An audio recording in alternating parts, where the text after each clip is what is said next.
Hoy, hoy, tanda! Ah, tarawa-tawa na naman siya. Baliw talaga. Ayun yung gatas mo, inumin mo yan, ha? Matandang kong baliw. Tawag pa kay baby. Hi, baby! Oo, okay lang. Inis na ako dito sa matandang ko. Nakakaurap ko may kasamang baliw. Kaya nga eh. Ang mukhang malapit naman na tumamatay. Bagay. Hoy, tanda! Anong ginagawa mo? Isasayang ka ng pagkain! Kanina tatawa-tawa nga iniiyak ka, balo ka talaga, baliw! Ba't wala kasi kinukurot? Diyan hindi ka naman marunong salita. Tanga! Naku! Kaka-bad trip ka! Iinom ka na lang ng gatas! Maglalakang mo pa! Ha? Tapos yung kinukurot, tapos yan. Patalim mo mapapasa. Nakakainis! Nakakainis ka? Ikaw ang matanda ka? Ha? Iinom ka na lang ng gatas? Hindi ka pa mamatay? Walang kwenta! Mabigat! Tumingin sa akin! Tumingin ka sa akin! Tumingin ka! Huwag umiyak! Aba, nakikisali ka pa? Hindi naman ginawa niyan. Hindi mo. Ano mo naman, diba? Ano alam ko? Alam mo, meron siyang mali sa pag-iisip. Bakit hindi mo taas yung pasensya mo? Di ba pinili mo itong trabaho na to? Eh, nakakainis eh. Kung walang kwentang matanda na yan, pamatay. Naiinis ka? Bakit hindi ka mag-resign? Bakit nag-iinis ka sa kanya? Dahil sa pera? Malamang, ba't ako magre-resign? Eh, laki ng kinikita ko dito. Kung gusto mo ikaw na sa'yo, pakalamera ka. Ba't ka nakisali? Ba't mo siya pinagtatanggol, ha? Hindi. Alaga ko siya. At mas nauna ako dito kesa sa'yo. Yun na nga, katulong ka lang. Bobo ka, kaya makatulong ka lang eh. Eh ako caregiver, may natapos ako. Eh ikaw, Bobo ka pa kay Bobo! may natapos ka nga. Pero ano, nagamit mo yung pinag-aralan mo? Wala akong pakialam. Ikaw, bobo ka. Saan ka ba nanggaling? Saan ka ba niya napulot, ha? Okay lang kung bobo ko. Pero may puso naman. Di ka tulad mo. Pa-proud ka pang bobo ka? Talagang pinaglalandakan pang bobo ka. Sa bagay, kaya ka nga naging katulong eh. Kasi wala kang utak. Bakit talaga kay ni Gina? Isang walang kwentang baliw at isang bobo. Kaya ka nagiging katulong eh. Di mo ginagamit yung utak mo. Puso-puso ka pag nalalaman. Kaya wala kang pera. Nahirap. Ano mo itong pinagsasabihan mo ng ganyan? Hindi naman to ganito dati eh. Siyempre, matanda na siya. Kaya sana, respetuhin mo siya kahit ganito siya. At yung anak niya, siya nagpapasahod sa'yo. Kaya ayusin mo yung trabaho mo. Eden, hindi uso sa akin yung respeto. Ang uso sa akin pera. Eh wala naman ang alam yan eh. Alam niya ba na sinasaktan mo siya? Eh kung di ka naman dumating, hindi naman yan mag-iiyak. Di mo mga oh, ginagawa, wala mang alam yan.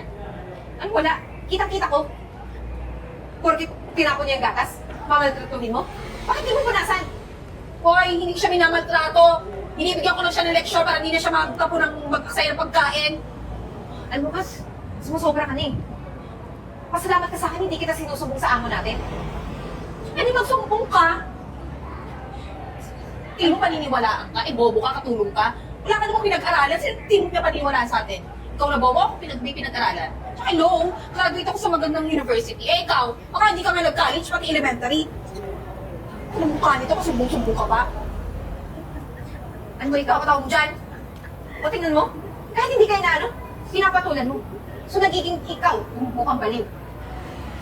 Umalis ka dito. Sama kayong baliw, bobo. Ma'am? Sinaktan ka po balikat? Huwag po kayo maglala. Darating din yung panahon na malalaman ni Ma'am yung ginagawa sa inyo. Tara na po. Ako, naugin ko. Iinis ako sa'yo. Wala pa siya. Anong iiyak ka na naman? Iiyak ka na naman? Peste ka? Oh, Hi! Kumusta? Alam niyo po, may sasabihin po ako sa inyo. Yung nangyari tungkol kanina. Kasi po, kanina, nung pinainom ko siya ng gatas niya, pinaglaruan niya po. Tapos si Eden po, yung katulong niyo, sinaktan siya. Ganun pa po ako. Tapos sinabunutan siya, kaya nga inaayos ko yung buhok niya eh. Kasi sinabunutan po siya. Alam niyo yung katulong niyo na yun talaga. Alam ko, nakita ko pa lang salbahe talaga yun eh.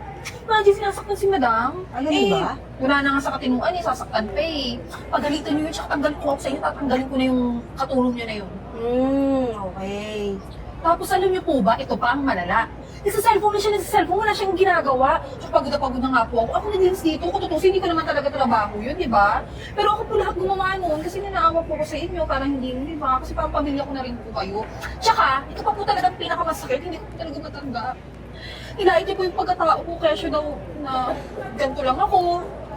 Na parang nagmamataas siya sa akin, na, di ba, katulong lang naman siya, pero kumalitin niya ako. Grabe talaga yung katulong na yun. Talaga? Ganun ba? Sama na ugali niya. Ano? Ginagawa niya pa akong masama.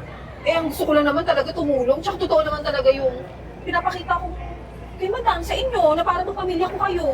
Bakit naman ganyan si Eden? Ano po bang balak niyo gawin sa kanya? Tatanggalin niyo na po ba siya? Siguro mas maganda, tawagin ko si Tawagin niyo po. Sige, tawagin niyo na lang din po para... Eden! Eden! Ma'am, bakit po? May kinikwento sa akin si Kat. Yung ginawa mo kanina kay madam, yung sinaktan-saktan mo siya, tsaka totoo hindi ka naglilinis, ba't ngayon may hawak ka ng walis? Plastic ka, kumari ka pa. Ma'am, hindi po yung totoo na sinaktan ko yung nanay mo. Sa totoo niyan, siya po yung nanakit. Nakita ko lang po kaya inawat ko. Tsaka yung sinasabi niyo, bakit ngayon lang ako naglilinis? Di ba pakita ang tao ko? Hindi po yung totoo. Ako po yung gumagawa ng gawaing bahay dito kasi alam ko yung tungkulin ko dito. Ito nga po siya yung nagsi-cellphone lang eh. Uy, wag kang sinungaling. Sinungaling ka talaga. Hindi mo po kayo maniwala dyan. Totoo naman, ipagbuto po sa nga po yung katawan ko. Kasi nga, ako gumagawa ng trabaho mo. Sinungaling ka. Alam mo kung nagsasalita lang si madam? Sabi niya yung totoo. Sinungaling ka. Ikaw tinitake advantage mo yung... Hindi... Wala ka tinukan si Mami. Sinungaling ka talaga, Nagawa no? mo siyang basahan. Sinasaktan mo siya. Hindi po totoo yun. Maniwala ka Oy, sa oy, akin. oy. Ilang taon na ako nagsiservisyo dito bago pa ito dumating. Kat, ano yung totoo? Yun nga po yung totoo. Alam niyo po ba kung bakit ganyan? Siguro may balak ka, no? Baka feeling mo, papamanahan ka din, kaya nagbabait-baitan ka. Naku, huwag mo nga binabaliktad yung totoo. Kung sinungaling ka, katulong ka na nga lang, ganyan ka pa. Ayaw pa magsabi ng totoo. Ano na lang batino sa'yo? Kung nagsisinungaling ka pa. Ikaw, malamang. Ikaw itong sinungaling, ang dami mong sinabi. Teka lang ha. Teka lang. Teka lang. Hindi niyo ba alam na may mga CCTV ako dito sa bahay? CCTV. Hindi niyo makita, no? Kasi gusto ko, nakikita ko kung anong ginagawa niyo at lalong-lalo na sa nagbabantay sa mom ko. O ngayon, ano yung sinasabi mo? Na ikaw lahat gumagawa? Inaasikaso mo yung mami ko? Hindi ko po alam yung may CCTV. May CCTV. Meron. Saan po nakalagay? At saka ikaw, grabe ka. Nakakahiya ka. Tingnan mo yung ginagawa ni Eden sa mami ko. Yun yung gusto kong nakikita ko, na inaalagaan yung mami ko. Inaasikaso. Ikaw, anong ginagawa mo? Sinasaktan mo yung matanda? Eh, siya naman po kasi, pinaglalaro niyo yung pagkain. Concern na naman po ako sa Oo mga nga, expenses. alam mo may problema sa pag-iisip ng mami ko. Kaya nga ako nag-hire ng caregiver ni. Para bantayan siya eh. Ano yun? Ako pa ba may problema? Eh, sorry na po, hindi ko naman alam na may CCTV. Kat, ganito na lang. Total, nakita ko na rin naman lahat ng ginagawa mo sa mami ko. At itong si Eden, ito yung gusto kong mag-aalaga sa mami ko. Ha? Eh, paano naman po ako? O di dapat, inayos mo yung trabaho mo. Hindi naman pwede yun, siya papalit sa akin. Eh, wala namang ano yan, lisensya yan, katulong lang yan eh. Hindi basihan ang natapos, Kat. Ang gusto kong mag-alaga sa mami ko, may puso. Hindi katulad mo. May puso rin naman po ako, ginagamit ko na talaga yung Anong utak puso ko. meron ka? Bato! Gusto ko inaalagaan yung mami ko. Yung punong-puno ng pagmamahal yung pag-aalaga. Yung iniisip niyang kasing pamilya na rin niya ito. Ikaw anong ginagawa mo? Puro pasahod lang hinihintay mo, hindi mo pa ginagawa ng maayos yung trabaho mo. Alam mo, mag-impake ka na. Mag-impake ka na, lumayas ka na dito. Bubarin mo yung uniform mo kasi hindi yan bagay sa'yo. Kasalanan mo to eh. Bida-bida ka eh. Isa, Pinag-aralan, hindi ginagamit. bali. Eh ma'am, teka lang. Tama po ba narinig ko? Ako na magbabantay ka, ma'am? Ako na mag-aalaga sa kanya? Oo, Eden.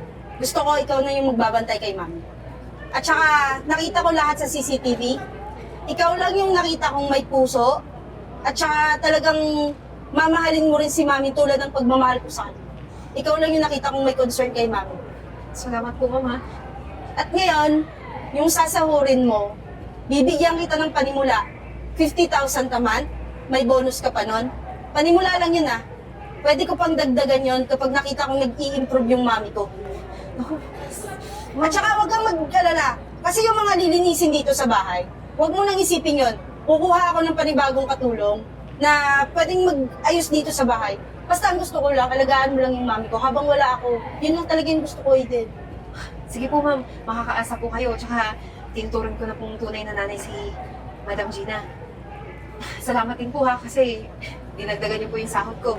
Malaking tulong din para sa pamilya ko sa probinsya. Walang anuman. Basta yun lang talaga yung gusto ko, yung maalagaan yung mami ko. Tsaka hindi siya yung sinasaktan.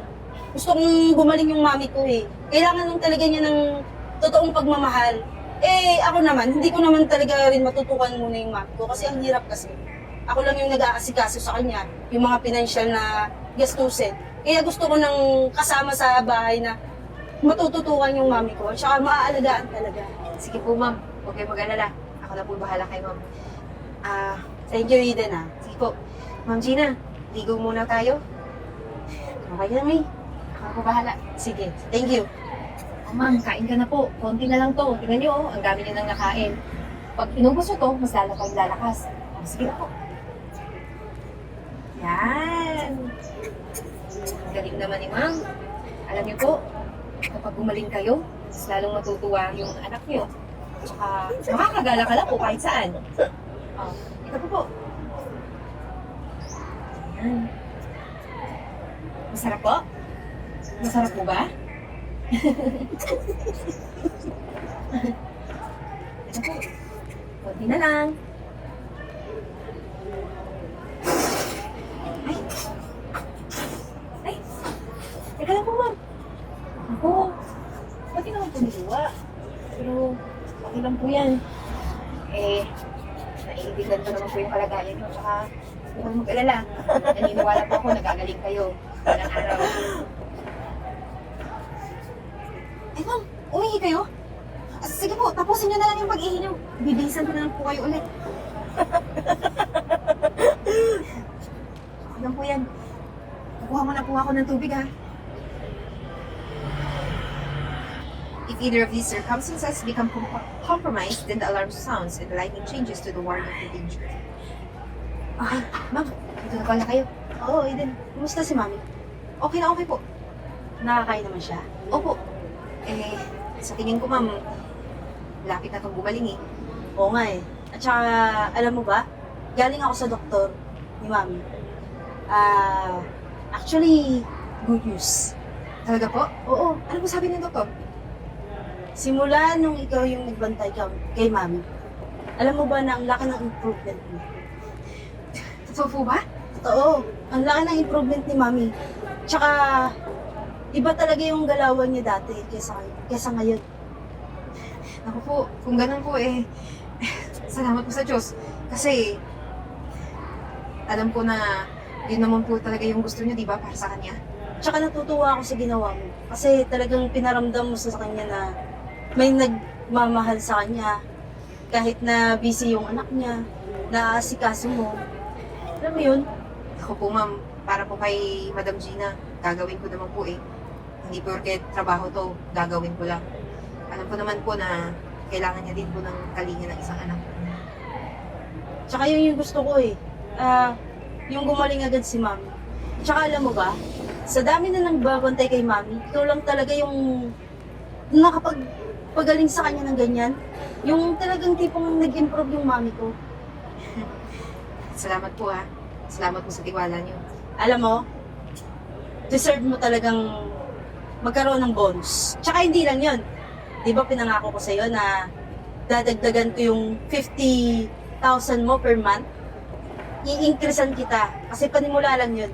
Gagawin natin 80,000 yan. Per month na yan ha. Hanggang gumaling yung mami ko. Ako ma'am, napakalaki naman po nun. Eh, Oo. hindi ko naman po hinihingi yung ganong kalaking halaga. Deserve mo yan. Kulang pa nga yan eh. Tsaka, kahit na gumaling na talaga yung mami ko, ayokong humiwalay ka sa tabi niya. Gusto ko nandiyan ka pa rin. Pero ma'am, ipangako niyo ha, kapag gumaling na rin siya, bigyan niyo na siya ng time para po hindi lang sa akin siya laging nalapit. Oo naman, binibigyan ko ng time yung mami ko. Talagang ngayon lang talaga gipit na gipit ako. Kasi hindi sa pinansyal. Kasi wala namang ibang mag-aasikaso sa mami ko, parte dyan. Gusto ko lang talaga may makasama yung mami ko na talagang maaalagaan siya kahit wala ako. Yung mapagkakatiwalaan ko. Makakaasa po kayo, ma'am. Sige po, ma'am. Gigisingin ko na po si Ma'am Gina. Nakatulog na pala. Kakabasa ko ng libro sa kanya. Sige. Tulungan natin. Sige po. Ma'am Gina? Ma'am, parang nalilibang kayo dyan sa kakatingin sa mga sasakyan, Ito po, gamot niyo.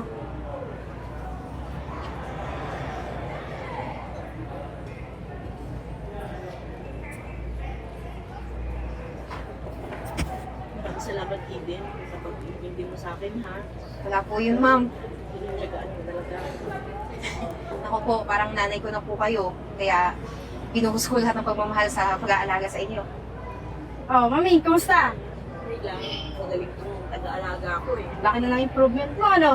Ano, isang araw, magja-jogging na ako dyan, makikita mo. Oh, di ba? Maganda yan. Tsaka para tuloy-tuloy lang yung improvement mo hanggang makalakad ka na. Thank you, Eden, ha? Wala ka naman po. At saka, Eden, napagplanuhan na rin namin ni Mami na bumalik na kami ng States. Ma'am, sigurado po ba kayo? Oo. At saka, total, si Mami magaling na rin naman. Kayang-kaya na namin bumalik doon. And then, binenta na rin namin tong bahay. Pati mga properties namin dito. Ganun po ba? Naiintindihan ko po. Tsaka, mamimiss ko po kayo, lalo na si Ma'am Gina. Pero, wala naman akong magagawa kung yan yung desisyon nyo at para sa kakabuti niya. Pero, then, huwag kang mag-alala, may naka-ready kami para sa'yo.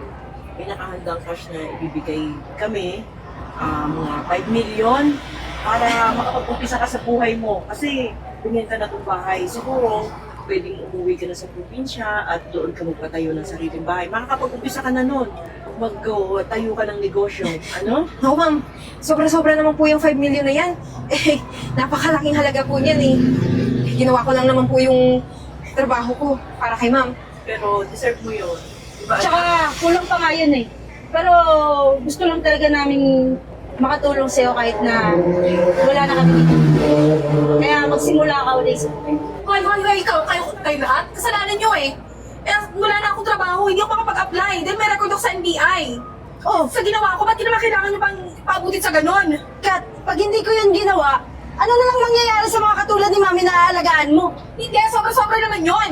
Wala na akong ma-applyan eh, hindi na ako tinatanggap eh. Kasalanan mo, kasalanan nyo na. Mas lalo ka na, kasalanan mo.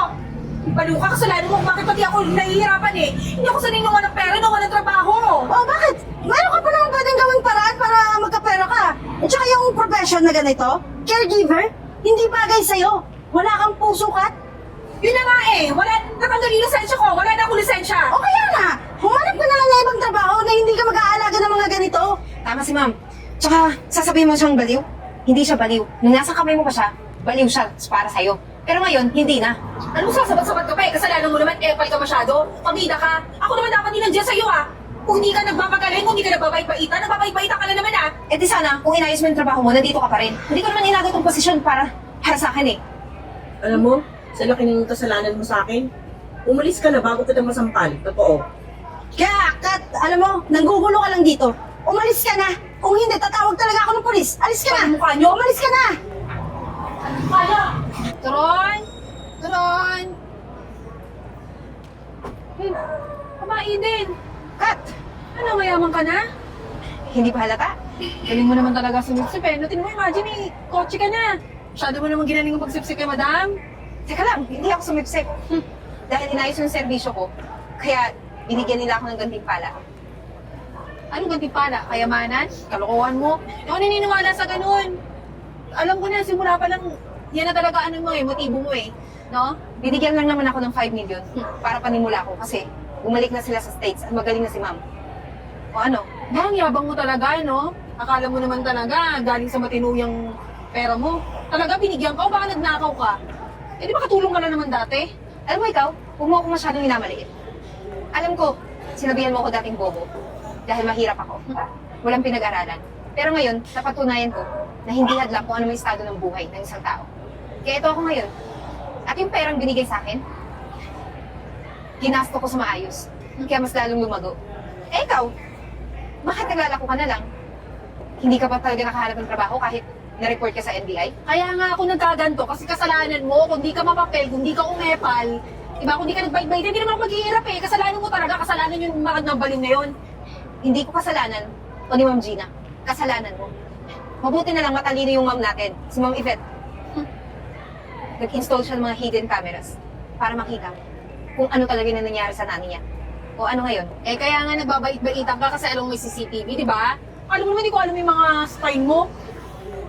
Ni ako nga hindi ko alam yun eh. Yung mga hidden cameras ni Ma'am Yvette. Naging tapat lang talaga ako. Kaya ikaw sana, maging tapat ka din kung makakahanap ka pa ng ibang trabaho. Sana magbago ka na rin. Kasi yung ugali mo, hindi makain ng aso. Alam mo naman talaga, totoong mabait.